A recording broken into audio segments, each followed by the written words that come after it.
Hello, Dr. Regan. We're going to take a good look at your patient here, Cheryl. Interesting case, as always. Fully dentate, which is always interesting, so we don't have to try to phase in any surgery. These tend to be a little bit more predictable. I think what I'd like to do first is go through your problem list. So I will toggle between these two.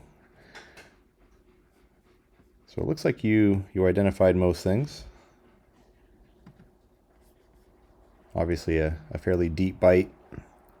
Patient has a reverse smile line or a reverse curve of Spee or accentuated curve of Spee. Without looking at the relationship of the molars, we can always assume that these patients are class 2 or were class 2. In this case, it looks like the patient had her premolars extracted, and as we often talk about, premolar extraction cases tend to induce some sort of TMD or myofascial pain issues of the head and neck. Fortunately for this patient, she does not have any TMD issues. With that said, I would say that she has some quote-unquote entrapment where we see such a severe amount of recession on number 10. So she may not be symptomatic subjectively, but objectively we can see some problems are present, which may or may not be attributed to the premolars being removed, but we always want to try to paint a picture of what may have caused the issues that she has. It looks like there's a class 1 molar relationship and a class 1 canine relationship. But if we look at, let's see, that is the left patient's left. So I'd say the left side is more class 1, and then the right side is more class 2. When we see that, we typically see a midline not deficiency, but a midline discrepancy when one side has a sagittal issue that's different than the other. So it's a asymmetrical sagittal state, or things don't line up the same. Let's take a look at her Itero scan.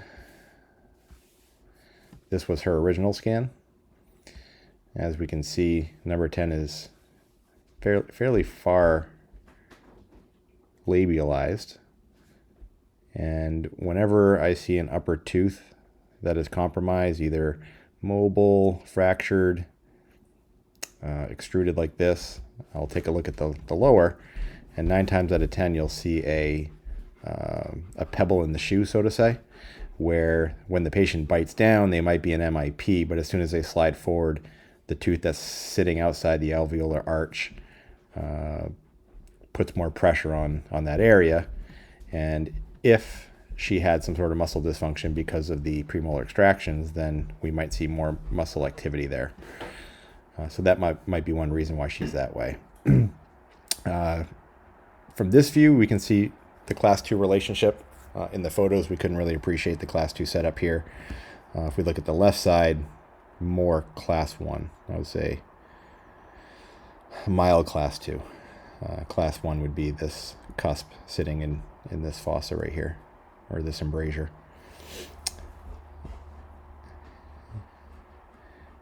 Now what's interesting, if we look from the side, we can see how retroclined the maxillary interiors are. You can imagine what kind of overjet she would have if this wasn't the case. It might be interesting to find out, did the dentist that restored these teeth do this to maintain some occlusion, or was this better aesthetically, didn't want to create an overjet?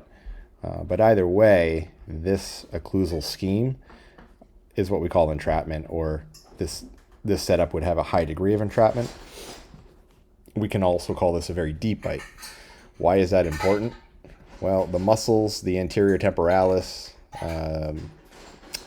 the lateral pterygoid, the medial pterygoid, any muscle that's responsible for protrusion has to work a lot harder to get the teeth edge to edge, where we create a lot of function.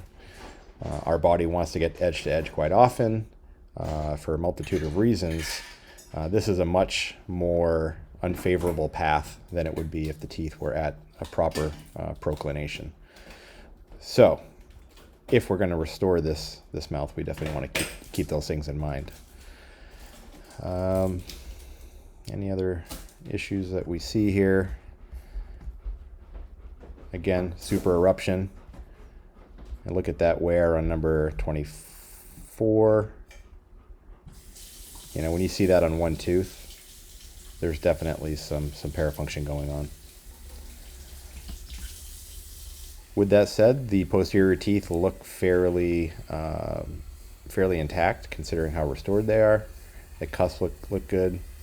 So she doesn't spend a whole lot of time clenching, it looks like. It's very possible that she has a premature contact on number 30, which is creating this abfraction and recession, and also back here. As we start to unravel this case, we'll get a sense of how we can solve that problem for the patient. All right, let's take a look at the upper.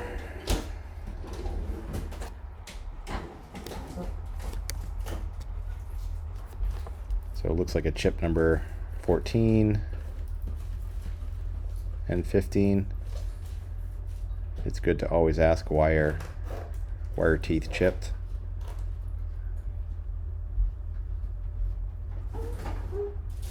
Those are very unique areas of missing teeth. Anyways, obviously those teeth need to be addressed. I believe you might have done so already. So anyway, that's just the tour of the mouth. If we take a look at her photos one last time. Obviously very retroclined teeth. So I think you had mentioned that the patient wanted some sort of aesthetic upgrade, and that was the primary drive, and she also just wanted to prevent all this chipping and fracturing. So let's now take a look at your treatment strategies. I like it.